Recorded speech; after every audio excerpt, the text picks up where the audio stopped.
Hello my dear student, welcome to my YouTube channel Shiksha with आशा।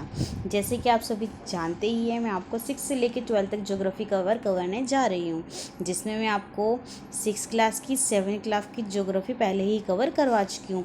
जिन बच्चों ने मेरी video नहीं देखी है, कृपया आप जाके वो प्लेलिस्ट में देख सकते हैं। और अब मैं 8 क्लास की ज्योग्राफी कंप्लीट करवाने जा रही हूँ, जिसमें मैंने first chapter second chapter complete करवा चुका है। अब मैं उसका थर्ड चैप्टर कंप्लीट करवाने जा रही हूँ।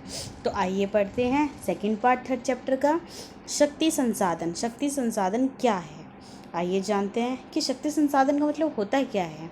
सनी की माँ ने अपने दिन की शुरुआत गाइजर का बटन दबाने से की थी। गाइजर का मतलब होता है जो गर्म पानी आता है जहाँ से। वह सनी को जगाने से पहले उसके विद्यालय की वर्दी पर इस्त्री करना, ये सब कार्य वो पहले ही कर देती थी, सनी के उठने से पहले ही। इसके बाद वह उनके लिए ब्लेंडर में एक गिलास संतरे का जूस तैयार करती और रसोई घर में तेज़ी से पहुंच जाती थी। सनी, क्या आपने स्नान कर लिया है? सनी ने बोला, ठीक है, आओ अपना नाश्ता करो। सनी की माँ ने उससे पूछा, क्या बच्चे, तुमने नाश्ता कर लिया है, नहा धो लिया है? गैस स्टोव पर नाश्ता बनाते हुए माँ मुस्कुराते हुए बोली। विद्यालय जाते समय सनी बत्तियाँ, पंखा, बटन बंद करना भूल जाता है। अक्सर मैं भी जब छोटी थी बचपन में, तो ऐसे ही बत्ती, लाइट, स्कूल जाने से पहले सब कुछ जानबूझ के ऑन करके चली जाती थी कि मम्मी से डांट तो पड़नी है, तो ब्लेम कर दूँ कि मेरी सिस्टर ने करा है, छोटी सिस्टर ने करा है या बड़ी सिस्टर ने करा, ऐसे ब्लेम लगा देती। मैं मिडिल की मेरी 3 सिस्टर है, जिसमें से एक मैं मिडिल की अपनी बहन पे ब्लेम कर देती थी कि या छोटी पे या बड़ी पे, मम्मी उसने करा, मैंने ये सब नहीं किया, जानबूझ के मैं ऐसा कर देती थी। फिर मम्मी से डांट पड़ती थी। क्या आपके साथ भी कभी ऐसा हुआ है? यदि हुआ है तो कमेंट बॉक्स में मुझे कमेंट करके ज़रूर बताना। फिर क्या हुआ, माँ ने उन बटनों को बंद करते समय सोचती थी कि शहरों में जीवन आरामदायक प्रतीत होता है, लेकिन विद्युत उपकरण, गैजेट जो सभी बिजली की खपत करते हैं, बिजली खर्च होती है जिसमें, पर अधिक से अधिक निर्भरता मांग और पूर्ति के लिए विशाल अंतर पैदा करता है। इस पर बहुत नीड होती है इसमें करने की। विज्ञापन प्रौद्योगिकी के एक नए प्रचलन जीवन शैलियों में बहुत तेज़ी से परिवर्तन देखने को मिलता है। इसमें बहुत सारे परिवर्तन देखने को मिले हैं। शक्ति, ऊर्जा हमारे जीवन में बहुत महत्वपूर्ण भूमिका निभाते हैं। जैसे हमें वीकनेस ही महसूस होती है, तो हम क्या करते हैं, कभी ग्लूकॉन डी जैसी चीज़ें पी लेते हैं पावर लेने के लिए, या रसना और रस घोल बना के पी लेते हैं। ऐसे ही हमें बिजली यूज़ करने के लिए उसकी ऊर्जा चाहिए होती है, जिससे हम कृषि, परिवहन, संचार, प्रतिरक्षी के लिए शक्ति की आवश्यकता होती है। ऊर्जा संसाधनों को विस्तृत रूप से परंपरागत और गैर परंपरागत संसाधनों में वर्गीकृत किया गया है। जो ऊर्जा होती है हमारी, वो 2 तरह की होती है, परंपरागत और गैर परंपरागत ऊर्जा। तो आइए जानते हैं क्या होती है। सबसे पहले हम जानेंगे कि परंपरागत स्रोत क्या होते हैं।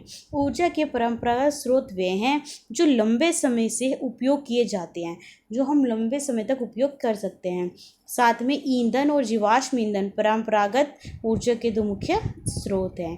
तो आइए 2 मुख्य स्रोत के नाम जानते हैं। तो सबसे पहले हमारा खनिज तेल, क्या है बच्चों, खनिज, और दूसरा है प्राकृतिक गैस। तो इसके लाभ और हानि के बारे में जानते हैं। जैसे कि आसानी से परिवहनीय टैंकर, पेट्रो रासायनिक उद्योग का आधार। ऐसी इसकी हानि है, तेल अधिक लापन है, गैस का रिसाव होना, गैस का निकलना, ऑक्सीजन का अवश्य होना। जब गैस निकलती है तो पूरे हमारे वर्ल्ड में फैलती है, जिससे कि उसके रिसाव के कारण क्या होता है, ऑक्सीजन में प्रदूषित होती है हमारी ऑक्सीजन। ऐसे निमुक्त प्रदूषक के कारण अम्ल वर्षा होना, अम्ल वर्षा का ये महत्वपूर्ण स्रोत बन जाता है। नए ईंधनों का अन्वेषण करना, आसानी से परिवहन या पाइपलाइन का उपयोग करना, तेल और कोयले से अधिक स्वच्छ, तेल बहुत सस्ता होता है इसके लिए इसका उपयोग करना। तो आइए ऊर्जा के परंपरागत स्रोतों के बारे में पढ़ते हैं। तो इसके सबसे पहला है ईंधन। ईंधन के लाभ और हानि के बारे में पढ़ेंगे। सुप्राय, ठीक है, क्या होता है सुप्राय, बहुसंख्यक लोगों को ऊर्जा प्रदान करना, ये काफ़ी लोगों को ऊर्जा प्रदान करती है। इसकी हानि क्या है, संग्रहण में अधिक समय उपयोग करना, प्रदूषण फैलने से रोकना, हरित गृह प्रभाव में वृद्धि होना, इसकी वृद्धि को बढ़ाना, तथा नवीनीकरण करना, उसका नया उत्पादन करना। तो ऐसे ही जो हमारा कोयला होता है उसके क्या उपयोग होता है, लाभ और हानि क्या होते हैं। विस्तृत रूप से उपलब्ध करना, काफ़ी मात्रा में उपलब्ध है। विद्युत रूपांतरण के लिए उपयुक्त होता है, अगर हम विद्युत में चाहते हैं ना तो उसके लिए कोयला बहुत ज़रूरी होता है। क्या आप सभी ने कोयले को देखा है? अक्सर क्या होता था, हमारे पास एक पट्टी होते थे स्कूल के टाइम में। पहले बहुत पुराने लोग, हमारे दादाजी बताया करते थे कि वो अपनी स्टडी कोयला से, कोयले के जो छोटे छोटे होते हैं ना उससे भी किया करते थे। जैसे हम चौक से स्लेट बोर्ड पे लिखते हैं वैसे ही वो किया करते थे। तो आइए इसकी हानि के बारे में जानते हैं। प्रदूषण का स्रोत, परिवहन के लिए ये काफ़ी भारी स्रोत माना गया है। अब जल विद्युत के लाभ और हानि का वर्णन करेंगे। प्रदूषण मुक्त, इसमें प्रदूषण होता ही नहीं है, इसलिए इसका प्रयोग करना बहुत यूज़फुल माना गया है। सिंचाई मत्स्य को बढ़ावा देता है, ये सिंचाई को बहुत बढ़ावा देता है, ये सस्ता होता है। और इसकी हानि क्या है? स्थानीय समुदाय का विस्थापन करना, निम्न क्षेत्रों पर जल प्लावन करना, मतलब अत्यधिक क्षेत्रों पर इसका जल का प्लावन होना। स्थापित करने में खर्चीला होता है, अगर इसको लेते हो आप जल विद्युत को तो इसके क्या है, ये बहुत खर्चीला होता है, मतलब बहुत पैसे लगते हैं इसमें। तो ये होते हैं ऊर्जा के परंपरागत स्रोत। नेक्स्ट है बच्चों, आइए नेक्स्ट और चलते हैं। ईंधन के बारे में जानकारी हासिल करते हैं। ईंधन, इसका उपयोग पकाने, ऊष्मा प्राप्त करने के लिए व्यापक रूप से करते हैं। अगर आपको कुछ चीज़ बनानी होती है, आपकी मम्मी या दादी से सुना होगा कि वो चूल्हे का उपयोग करते हैं, उसके लिए आपको ईंधन की ज़रूरत महत्वपूर्ण होती थी। हमारे देश में ग्रामीण द्वारा उपयोग की गई 50% से अधिक ऊर्जा ईंधन से प्राप्त होती है। क्या आपने कभी अपनी मम्मी या दादी या परदादी से सुना है कि वो किस तरह अपना खाना पकाती थी गांव के टाइम में या पहले वाले टाइम में जब हमारे चूल्हा नहीं होते थे? तो ये जानकारी आप जरूर प्राप्त करना हमसे।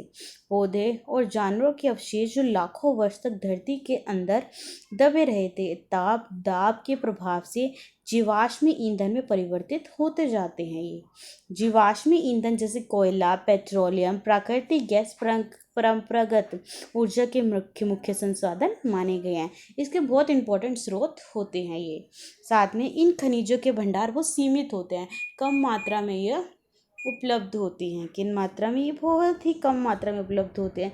विश्व को बढ़ती जनसंख्या जिस दर से इनका उपयोग कर रही है वे इनके निर्माण की दर को काफ़ी अधिक पहुंचाती है और ये शीघ्र से ख़त्म हो जाता है। जैसे यदि हमारे पास बहुत सारे चौक है, सोचो अगर उसको हम डेली यूज़ करते रहेंगे, पढ़ाई की वजह हम खाने में, लिखने में, फालतू की चीज़ों को ड्राइंग बनाने में यूज़ करते हैं तो वो ख़त्म होते रहेंगे। ऐसे ही यदि ऐसा संसाधन जिसकी हमें ज़रूरत है हम उतना ही उसका यूज़ करें, अगर उससे एक्स्ट्रा यूज़ करते हैं तो आने वाले टाइम में ख़त्म हो जाएंगे, ना हमारे बच्चे, हमारी आने वाली पीढ़ियों को नहीं मिल पाएंगे। इसी प्रकार अब पढ़ेंगे हम कोयला के बारे में। क्या आपको कोयला देखा है? यदि हाँ तो कमेंट बॉक्स में ज़रूर बताएं। यह बहुयातक में पाया जाने वाला जीवाश्म ईंधन है। जो कोयला है वो भी हमारा जीवाश्म ईंधन का एक उदाहरण है। इसका उपयोग घरेलू ईंधन, उद्योग जैसे लोहा, इस्पात, वाष्प इंजन और विद्युत उत्पादन बनाने में किया जाता है। कोयला से प्राप्त विद्युत को तापीय ऊर्जा कहते हैं। तो आपसे एक क्वेश्चन ये भी पूछ सकते हैं कि तापीय ऊर्जा किसे कहते हैं? कोयला जिसका हम आज उपयोग कर रहे हैं वह लाखों वर्ष में पूरे साल फर्न दलदल के पृथ्वी की परतों में दबने से बना है। अब आपसे ये पूछ सकते हैं कोयला हमें किस प्रकार प्राप्त हुआ है, कोयले का निर्माण किस प्रकार प्राप्त हुआ है? तो लाखों वर्ष पहले दलदल जो अवशेष पदार्थ होते हैं उससे दबते चले रहने से जो जीव जंतु मर जाते हैं उसके दबते चले रहने से क्या होता रहा है कि इस कोयले का निर्माण हुआ है। कोयला इसलिए अंतर्धूप के रूप में माना जाता है। कोयले का अन्य नाम अंतर्हित धूप है। विश्व में अग्रणी कोयला उत्पादक देश चीन है। यहाँ पे सबसे ज़्यादा कोयला पाया जाता है, जैसे संयुक्त राज्य अमेरिका, जर्मनी, रूस, दक्षिणी अमेरिका या फ्रांस। भारत के कोयला उत्पादक क्षेत्र रानीगंज, पश्चिम बंगाल या झरिया, धनबाद और बोरगा झारखंड में देखने को मिलता है। ठीक है, आइए पेट्रोलियम के बारे में जानते हैं। पेट्रोलियम के बिना तो जीवन संभव ही नहीं लगता, क्योंकि जिस प्रकार की मेरे पास भी एक स्कूटी है, ठीक है, तो उसमें क्या होता है पेट्रोल नहीं होता तो यार ऐसा लगता है कि लाइफ में कुछ है ही नहीं। जैसे हमारा फ़ोन में अगर रिचार्ज नहीं होता, कहते हैं ना हमारे जीवन में तो कुछ है ही नहीं, ऐसा लगता है। तो ऐसे ही पेट्रोलियम नहीं हो तो हमारा जीवन संभव हो ही नहीं सकता, क्योंकि हमें पेट्रोल अगर हमारी गाड़ी में होगा तभी तो हम ड्राइव कर पाएंगे, जो बहुत इंपॉर्टेंट हो गया आजकल के टाइम में। इसी प्रकार जो हमारा पेट्रोलियम है बहुत इंपॉर्टेंट माना गया सोर्स है। पेट्रोलियम जिसकी आपको कार चलती है, तेल जो आपकी साइकिल को चमकते से रोकता है, दोनों ही शुरुआत गाढ़े काले द्रव से होती है जिसे पेट्रोलियम कहते हैं। तो आपसे क्वेश्चन पूछ सकते हैं कि पेट्रोलियम किसे कहते हैं, ठीक है। और इसका वेधन अपतटीय व तटीय क्षेत्रों में स्थित क्षेत्रों में किया जाता है। तदुपरांत इसे परिष्करणशाला भेजा जाता है जहाँ अपकृषित पेट्रोलियम की प्रक्रिया से विभिन्न तरह के उत्पाद डीजल, मतलब पेट्रोलियम से अनेक प्रकार के पदार्थ और बनते हैं, जैसे डीजल बनता है, पेट्रोल बनता है, मिट्टी का तेल बनता है, मोम, प्लास्टिक, स्नेहक तैयार किए जाते हैं। पेट्रोलियम के काफ़ी हमारे जीवन में बहुत फ़ायदे हैं जिससे अनेक प्रकार की चीज़ें बनती हैं। क्या आप जानते थे कि जो स्नेहक होता है, पेट्रोल होता है या मिट्टी का तेल, वो भी हमें पेट्रोलियम से मिलता है। पेट्रोलियम और इससे बने उत्पादों को काला सोना कहते हैं। सबसे इम्पोर्टेंट क्वेश्चन है, चाहे वो स्टूडेंट की लाइफ में हो या CGL वाले पेपर में हो या SSC वाले पेपर में, एक क्वेश्चन में ये पूछ सकते हैं कि काला सोना किसे कहते हैं। तो आपका सबसे इम्पोर्टेंट क्वेश्चन ये है क्योंकि ये बहुत अधिक मूल्यवान है, इसकी बहुत इम्पोर्टेंस है, इसलिए इसे काला सोना कहते हैं। आइए इसके बारे में पढ़ें। पेट्रोलियम, पेट्रोलियम शब्द लैटिन के शब्द पेटो अर्थ शैल, ओलियम अर्थ मतलब तेल से लिया गया है, इसलिए इसका पेट्रोलियम अर्थ है शैल तेल, किस चट्टानों से निर्मित तेल। ठीक है प्यारे बच्चों, क्या है इसका नाम, चट्टानों से निर्मित तेल। तो आइए इसके बारे में और जानकारी देखते हैं कि क्या है। मुख्य देश ईरान, इराक, सऊदी अरब और कतर। अन्य उत्पादक संयुक्त राज्य अमेरिका, रूस, वेनेजुएला, अल्जीरिया। भारत में मुख्य उत्पादक क्षेत्र असम में डिगबोई, मुंबई में बॉम्बे हाईवे और कृष्णा और गोदावरी नदियों का डेल्टा, यहाँ पर बहुत ज़्यादा तेल देखने को मिलता है। प्राकृतिक गैस कहाँ कहाँ पाई जाती है, आइए पता लगाते हैं। प्राकृतिक गैस पेट्रोलियम निक्षेप के साथ पाई जाती है, तब निमुक्त होती है जब अप्रकृषित तेल को धरातल पर लाया जाता है। जब धरती पर इसको निकाला जाता है तो प्राकृतिक गैस देखने को मिलती है। इसका प्रयोग घरेलू और वाणिज्यिक क्षेत्र ईंधनों में किया जाता है। रूस, नॉर्वे, UK, नीदरलैंड प्राकृतिक गैस में प्रमुख उत्पादक हैं यहाँ पर। ठीक है प्यारे बच्चों, क्या आपने तेल के कुएँ देखे हैं? यदि आपने देखे हैं तो प्लीज़ कमेंट बॉक्स में ज़रूर बताइएगा कि हमने तेल के कुएँ देखे हैं। भारत में जैसलमेर, कृष्णा, गोदावरी डेल्टा, त्रिपुरा, मुंबई के कुछ अपतटीय क्षेत्रों में प्राकृतिक गैस संसाधन। विश्व के बहुत कम देशों के पास प्राकृतिक गैस के अन्य प्राप्त भंडार हैं, मतलब अनेक प्रकार के यहाँ पर भंडार पाए गए हैं। हमारे जीवाश्म ईंधन के उपयोग को तीव्र वृद्धि में चिंताजनक दर से इन्हें समाप्ति तक पहुँचाया गया है। कहते हैं कि इसका ज़्यादा से ज़्यादा यूज़ करने से ये समाप्त हो जाएंगे तथा और इन ईंधनों के जलन से निकलने वाले विषैले दूषित भी चिंता का विषय होता है। अगर इनको हम ज़्यादा से ज़्यादा प्रयोग करेंगे, इसमें गैसेस निकलती है जिससे कि हमें चिंता का साधन बनता जा रहा है। जीवाश्म ईंधन की अनियमित मतलब जो कंट्रोल नहीं हो पाता, उसे टपकने के समान है जो सूख जाती है। इससे हमारा ध्यान ऊर्जा के विभिन्न गैर पारंपरिक स्रोतों के दोहन की गति को बढ़ाया, जो कि जीवाश्म ईंधन के स्वच्छतर विकल्प है। ये बिल्कुल स्वच्छता विकल्प माना गया है। क्या आप CNG के बारे में जान सकते हैं? तो आप में SSC जैसे क्वेश्चन में और CPSC वाले क्वेश्चन में आपसे 1 मार्क्स में पूछ सकते हैं कि CNG का पूरा नाम बताएं। तो उसका नाम है संपीड़ित प्राकृतिक गैस। एक प्रचलित पर्यावरण हितैषी ऑटोमोबाइल ईंधन है क्योंकि यह पेट्रोलियम और डीजल की तुलना में कम प्रदूषण करता है। जो CNG गैस है वो कम प्रदूषण करने वाली गैस है। तो आप ये भी बता सकते हैं, 1 मार्क्स में पूछ सकते हैं सबसे कम ईंधन ऐसा बताएं जो कम प्रदूषित करते, तो वो है CNG गैस। जल विद्युत, बांधों में वर्षा जल अथवा नदी जल ऊंचाई से गिरने के लिए संग्रहित किया जाता है। बांध के अंदर से पाइप के द्वारा बहता जल बांध के नीचे स्थिर टरबाइन के ऊपर उगता है, ठीक है, ऊपर गिरता है। घूमते हुए ब्लेड जनरेटर को विद्युत के लिए घुमाया जाता है और ये जल विद्युत कहलाती है। इस प्रकार जल के साथ विद्युत पैदा होती है। विद्युत उत्पन्न करने के बाद जो जल बहता है उसे क्या कहते हैं, वो आप बताइएगा। आइए पढ़ते हैं। सबसे पहले ये जानेंगे, विश्व का पहला जल विद्युत उत्पन्न करने वाला देश कौन है? वो नॉर्वे है। सबसे इम्पोर्टेंट क्वेश्चन है। नेक्स्ट क्वेश्चन की ओर चलते हैं। इसका उपयोग कृषि में उपभोग किया जाता है और विश्व की ऊर्जा 1/4 हिस्सा जल विद्युत उत्पन्न करने में होता है। विश्व में जल विद्युत के अग्रणी उत्पादक देश पराग्वे, नॉर्वे, ब्राज़ील, चीन है। भारत में कुछ महत्वपूर्ण जल विद्युत केंद्र भाखड़ा नागल बांध, गांधी सागर, नागार्जुन सागर और दामोदर नदी घाटी ये जल विद्युत ऊर्जा के अग्रणी प्रदेश माने गए हैं। सबसे इम्पोर्टेंट है, आपसे काफ़ी बार इससे क्वेश्चन पूछ लेते हैं। ऊर्जा के गैर पारंपरिक स्रोत कौन से? जीवाश्म ईंधन के बढ़ते उपयोग से ऊर्जा के गैर पारंपरिक स्रोतों का अभाव उत्पन्न हो रहा है। ऐसा माना गया है कि यदि वर्तमान में इसका उपयोग लगातार करते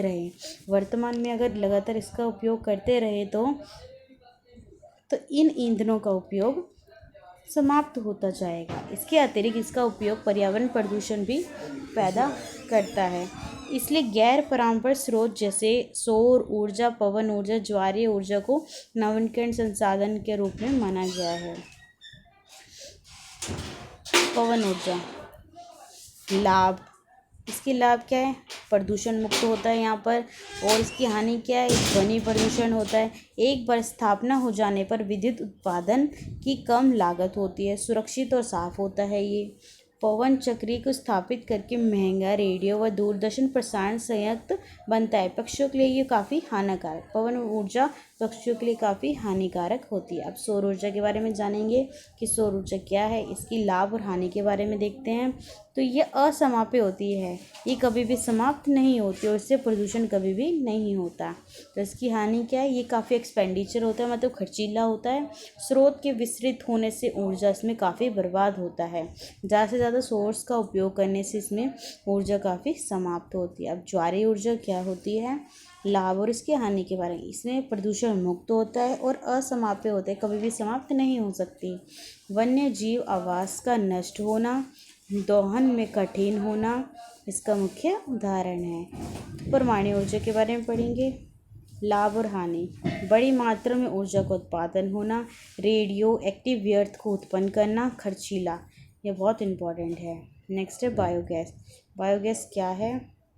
कम लागत वाला होता है, उपयोग में आसान होता है, जैव व्यर्थ का उपयोग और बायोगैस का उत्पादन इसमें होता है और हरित गृह प्रभाव का कारण यह बनता है। नेक्स्ट है भूतापीय ऊर्जा। इसके लाभ और हानि क्या है? स्वच्छ, पर्यावरण हितैषी व हर समय उपलब्ध होता है। ये हर समय आपको देखने को मिलेगा। शहर से बहुत दूर अवस्थित होने के कारण विद्युत वहन खर्चीला माना गया है। तो नेक्स्ट है अब हमारा सौर ऊर्जा। क्या आपने सौर ऊर्जा के बारे में पहले सुना है? तो सूर्य की ऊष्मा प्रकाश ऊर्जा हमारे द्वारा प्रतिदिन अनुभव की जाती है। सूर्य से प्राप्त और सौर ऊर्जा सौर सेल से विभिन्न उत्पादन करने के लिए उपयोग की जा सकती है। इनमें से कई सेलों को सौर पैनल या तापमान प्रकाश के लिए शक्ति उत्पादन करने के लिए जोड़ा जाता है। धूप की प्रचुरता वाले उष्णकटिबंधीय देशों के लिए सौर ऊर्जा के उपयोग में प्रौद्योगिकी बहुत लाभदायक होती है। सौर ऊर्जा उत्पादन का सौर तापक, सौर कुकर, सोलर ड्रायर के साथ समुद्र को रोशनी देने और यातायात संकेत में भी किया जाता है। क्या आप जानते हैं कि यदि सूर्य की रोशनी सोलर कुकर में पड़ती है तो खाना अपने आप ही ओरिजिनल बनने लग जाता है। पवन ऊर्जा। पवन ऊर्जा क्या है? तो पवन ऊर्जा एक असमाप्य स्रोत होता है।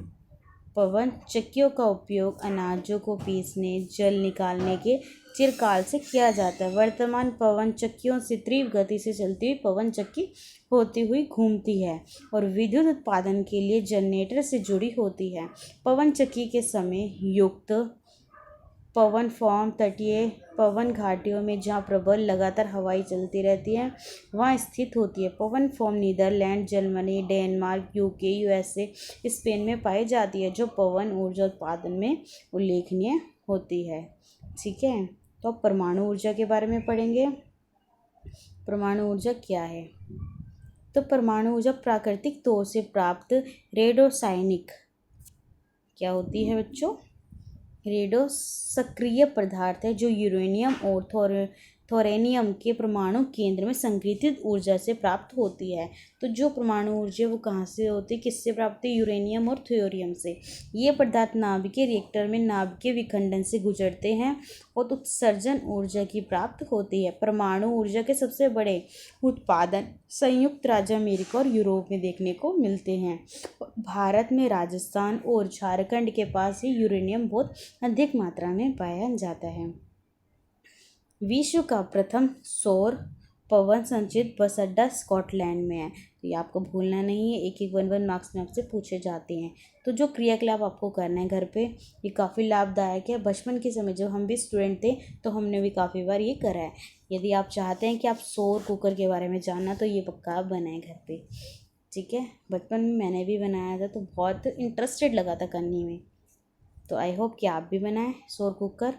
कार की एक पुरानी ट्यूब लेने और उसमें हवा भरकर लकड़ी के एक चबूतरे पर रख दे, ठीक है, लकड़ी पर रख देनी है। और एल्युमिनियम के नालीदार बर्तन को बाहर से काला कर दे और इसमें 1 कप चावल के साथ 2 कप जल मिलाए। इसको ढक्कन से बंद कर दे और इसे ट्यूब के भीतर हिस्से में रख दे, ठीक है। अब शीशे के एक फ्रेम को ट्यूब के ऊपर रखें और इसे धूप पर खड़े कर दे, धूप में खड़ा कर दे। शीशे के फ्रेम को खड़ा करने के बाद हवा ना तो अंदर आ सकती है और ना ही बाहर आ सकती है, जबकि सूर्य की किरणें ट्यूब से घिरी हुई और बंद खाली जगह में रोक ली जाती है। यह बाहर नहीं निकल पाती है। तापमान धीरे धीरे बढ़ता रहता है जिससे इसमें रखा चावल कुछ समय तक पक जाता है, ठीक है प्यारे बच्चों। ये क्रियाकलाप जरूर करके देखें। नेक्स्ट है, इस विशाल निक्षेप में थोरियम विशाल मात्रा में केरल के मोनाजाइट्स बालू में पाया जाता है। भारत में स्थित परमाणु ऊर्जा के केंद्र तमिलनाडु में कलकप्पम, महाराष्ट्र में तारापुर, राजस्थान में कोटा के निकट राणा प्रताप सागर, उत्तर प्रदेश में नरोगा और कर्नाटका में कैगा तक फैला हुआ है। क्या आप भूतापीय ऊर्जा को जानते किस प्रकार बनती है? ताप ऊर्जा जो पृथ्वी से प्राप्त होती है, किससे प्राप्त होती है? इसका ताप पृथ्वी से प्राप्त होता है, जिसे भूतापीय ऊर्जा कहते हैं। पृथ्वी की अंतर गहराई बढ़ने के साथ साथ तापमान में लगातार वृद्धि देखने को मिलती है। कभी कभी यह तापमान ऊर्जा भूस्तरीय पर गर्म जल के झरने के रूप में प्रकट हो सकती है। यह ताप ऊर्जा शक्ति उत्पादन करने में प्रयुक्त की जाती है, इसका प्रयोग होता है। साथ में वर्षा से गर्म जल के स्रोत के रूप में भूतापीय ऊर्जा खाना बनाने के लिए और ऊष्मा में काफ़ी लाभदायक होती है। प्राप्त करने के लिए और नहाने के लिए इसका प्रयोग में लाई जाती है। यूएसए विश्व का सबसे बड़ा भूतापीय ऊर्जा का संयंत्र है। तो आपसे एक क्वेश्चन ये भी पूछ सकते हैं कि यूएसए विश्व का सबसे भूतापीय ऊर्जा संयंत्र कहाँ पर है? इसके बाद न्यूजीलैंड, आइसलैंड, फिलीपींस और मध्य अमेरिका। भारत में भूतापीय ऊर्जा का संयंत्र हिमाचल प्रदेश में मणिकरण और लद्दाख में पूगा घाटी में स्थित है। ज्वारीय ऊर्जा के बारे में पढ़ेंगे। तो ज्वारीय ऊर्जा क्या है? ज्वार से उत्पन्न ऊर्जा को ज्वारीय ऊर्जा कहते हैं। इस ऊर्जा को विदोहन समुद्र के संकीर्ण मुहाने मतलब डेल्टा में बांध के निर्माण में किया जाता है। तो आपसे पूछ सकते हैं कि ज्वारीय ऊर्जा का उपयोग कहाँ पे किया जाता है? तो आप बता सकते हैं कि डेल्टा के निर्माण में इसका उपयोग अत्यधिक देखने को मिलता है। ज्वार ऊर्जा के समय ज्वारों की ऊर्जा का उपयोग बांध में स्थापित टरबाइन को घुमाने के लिए किया जाता है। रूस, फ्रांस, भारत में कच्छ की घाटी में विशाल ज्वारीय क्षेत्र की यह क्षेत्र है देखने को मिलते हैं। तो विश्व का पहला ज्वारीय ऊर्जा स्टेशन कहाँ पर है? तो वो फ्रांस में बनाया गया है। सबसे इम्पोर्टेंट क्वेश्चन है कि विश्व का पहला ज्वारीय ऊर्जा स्टेशन कहाँ पे स्थित है? तो वह फ्रांस में देखने को मिलता है। अब पढ़ेंगे हम बायोगैस के बारे में। क्या आप बायोगैस के बारे में जानते हैं? जो बच्चे गांव में रहते हैं वो तो जानते होंगे, क्योंकि बायोगैस का उपयोग तो गांव में अत्यधिक किया जाता है। जैवीय अपशिष्ट जैसे मृत पौधे, जंतुओं के अवशेष, पौधों को गोबर, रसोई के अपशिष्ट को गैसीय ईंधन में बदला जाता है, इसे बायोगैस कहते हैं, ठीक है। जैसे बैक्टीरिया द्वारा बायोगैस संयंत्र में अपघटित होते हैं, जो अनिवार्य रूप से मीथेन, कार्बन डाइऑक्साइड का मिश्रण होते हैं। आपसे पूछ सकते हैं तो बायोगैस किससे मिलकर बना है? तो मीथेन और कार्बन डाइऑक्साइड से मिलकर बना है। बायोगैस पकाने के, खाना बनाने के लिए विद्युत उत्पादन के सर्वोच्च सर्वोच्च ईंधन माना गया है। अगर यदि आपको खाना बनाना है तो उसके लिए भी चूल्हा जैसे उसके नीचे बायोगैस का उपयोग कर सकते हैं। बड़ी मात्रा में जैव खाद्य का मुख्य उत्पादन यह माना गया है। ऊर्जा सर्वव्यापी, लेकिन इस ऊर्जा का विदोहन बहुत ही कठिन और खर्चीला होता है। ये काफ़ी महंगा होता है और कठिन होता है। हम इसके प्रत्येक ऊर्जा को नष्ट करने के लिए विभिन्नता ला सकते हैं। ऊर्जा की बचत का ऊर्जा का उत्पादन करना, अभी कार्य करें और ऊर्जा के भविष्य को सुनहरा बनाएं। ठीक है प्यारे बच्चों, तो आइए अब एनसीईआरटी के सॉल्यूशन की ओर चलते हैं, जिसको मैं अभी तक मैंने 6 से लेके 7 तक की ज्योग्राफी कंप्लीट करवाई विद सॉल्यूशन। जिन बच्चों को मेरे आंसर नहीं मिले हैं वो कंप्लीट कर सकते हैं। तो हमारा फर्स्ट क्वेश्चन है, प्रतिदिन आपके उपयोग में आने वाले 3 सामान्य खनिजों के नाम कौन कौन से हैं? तो उसका नाम है लोहा, नमक तथा ग्रेफाइट। नेक्स्ट क्वेश्चन है, अयस्क क्या है? धात्विक खनिज के अयस्क कहाँ पाए जाते हैं? जिन शैलों से खनिजों का खनन किया जाता है वे शैल अयस्क होती है। धात्विक खनिज के अयस्क सामान्य अग्नि और क्रांतीय शैल में पाए जाते हैं। नेक्स्ट क्वेश्चन है, प्राकृतिक गैस संसाधन में 2 प्रदेशों के नाम कौन कौन से हैं? प्राकृतिक गैस संसाधन में जैसलमेर जो राजस्थान में है तथा मुंबई जो महाराष्ट्र में है।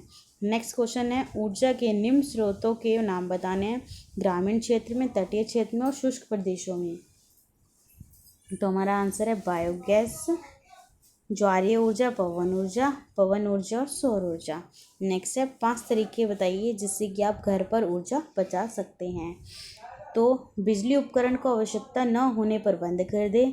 सभी प्रेशर कुकर में पकाएं। CFL बल्ब व ट्यूब का प्रयोग करें। खिड़कियों को खुली रखकर प्राकृतिक हवा प्रकाश की अत्यधिक प्रयोग करें। गैस जलाने से पहले सब्जियों काटें व धोकर तैयार करें। तो नेक्स्ट क्वेश्चन है, ये टिक वाले के क्वेश्चन की ओर चलते हैं, जिसमें हमारा फर्स्ट क्वेश्चन है, कौन से खनिज की विशेषता नहीं है?